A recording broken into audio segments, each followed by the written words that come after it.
कुमार, अगर गिरगुट और नीतीश कुमार को सामने रखा जाए तो गिरगुट कहेगा कि मुझे इससे शर्म आती है। इतना रंग बदलते नीतीश कुमार, सुबह में जो बोलेंगे शाम तक चाचा पलट जाएंगे।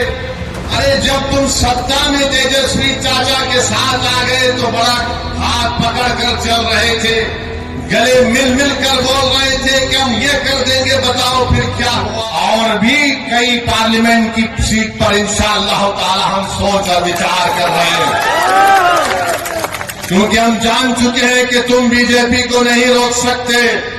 मोदी को अगर कोई रोक सकता है तो इंसाफ पसंद लोग रोक सकते हैं। ये मिलावटी, ये मिले हुए लोग नहीं रोक पाएंगे।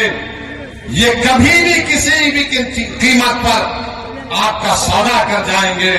तो हम आपसे अपील कर रहे हैं कि अपने मुत्तहिद रहिए, मजलिस को मजबूत रखिए, क्योंकि मगरिब का वक्त भी होने जा रहा है। हम आपसे आपके वोटों से मुंतखब शुदा, आपकी दुआओं से मुंतखब शुदा चारों विधायक को उन्होंने खरीद लिया। अब बताइए कौन जिम्मेदार है अगर आज बिहार में बीजेपी की सरकार है। तेजस्वी से पूछेंगे तो तेजस्वी बोलेंगे चाचा हमको छोड़कर चले गए। नीतीश कुमार से पूछेंगे तो अल्फाज चाप चाप कर बोलेंगे हम मर भी गए तो नहीं जाएंगे, अब कह रहे हैं कि हम यहीं रहेंगे। यानी नीतीश कुमार, अगर गिरगुट और नीतीश कुमार को सामने रखा जाए तो गिरगुट कहेगा कि मुझे इससे शर्म आती है। इतना रंग बदलते नीतीश कुमार, सुबह में जो बोलेंगे शाम तक चाचा पलट जाएंगे। अरे जब तुम सत्ता में तेजस्वी चाचा के साथ आ गए तो बड़ा हाथ पकड़कर चल रहे थे, गले मिल कर बोल रहे थे कि हम ये कर देंगे, बताओ फिर क्या हुआ। क्या सीमांचल की जनता से इंसाफ हुआ? क्या सीमांचल में यहाँ पर आप ही के इस विधानसभा में यहाँ पर 2 अनुमंडल की जरूरत थी, क्या एक अनुमंडल खुला? 10वीं जमात के इम्तिहानात चल रहे, हमारे बच्चों को तकलीफ होती है, यहाँ की जनता को तकलीफ होती है, मगर सिर्फ खेल सत्ता का है और सिर्फ कोशिश यही होगी कि कहीं से भी किधर से भी सीमांचल की जनता से इंसाफ न हो। मैं पहले भी आपसे कहा हूं और आज फिर कह रहा हूं मेरे भाई, जब तक अल्लाह असदुद्दीन ओवैसी को जिंदा रखेगा मैं सीमांचल की लड़ाई लड़ता था, लड़ रहा हूं और इंशाअल्लाह ताला लड़ता होगा। सीमांचल हो जाता है। तेजस्वी यादव को जरा सोचना चाहिए था कि जब तुमको मजलिस की जरूरत पड़ी तो अख्तर अली खान को बुलाया, बोला कि अख्तर भाई हमारा साथ दे दो। तेजस्वी तुमने जो 4 गुलाब जामुन समझकर हमारे विधायक को खा दिया, वो हजम कर गए तुम उनको? क्या किया तुमने उन 4 का? कहां मुंह दिखाने के काबिल नहीं रहे वो लोग?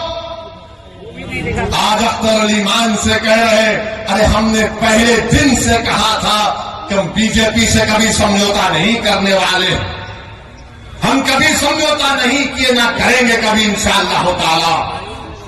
2 मरतबा नीतीश कुमार को तुमने मुख्यमंत्री बनाया और 2 मरतबा नीतीश कुमार ने बिहार की जनता को धोखा दिया और बीजेपी को सत्ता दी।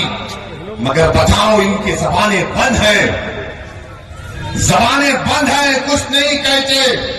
मगर मेरे अजीज दोस्तों और बुजुर्गों, हम आपसे सिर्फ यही अपील करने आए हैं कि आने वाले लोकसभा के चुनाव में नरेंद्र मोदी के 370 का वो दावा कर रहे हैं, उसको रोकने के लिए, सेकुलरिज्म को हकीकी कामयाबी दिलाने के लिए, सीमांचल में इंसाफ की लड़ाई लड़ने के लिए, बिहार के गरीब और मजलूमों के ताकतवर आवाज को पार्लियामेंट में पहुंचाने के लिए, वतन अजीज के गरीब और मजलूम अकलियतों के आवाज को बिहार से पार्लियामेंट तक भिजाने के लिए हम आपसे ये अपील करने आए हैं, गुजारिश करने आए हैं कि आप अब की बार मजलिस को और दीजिए। जो लोग सेकुलरिज्म की बात करते हैं वो सिर्फ तुम्हारा वोट लेना चाहते हैं और उसके बाद वो बीजेपी को इख्तियार देना चाहते हैं। तो हम आपसे अपील कर रहे हैं कि आने वाले लोकसभा के चुनाव में आप मुत्तहदा तौर पर अपने वोट का इस्तेमाल करते हुए अपनी आवाज को लोकसभा तक भिजाइए।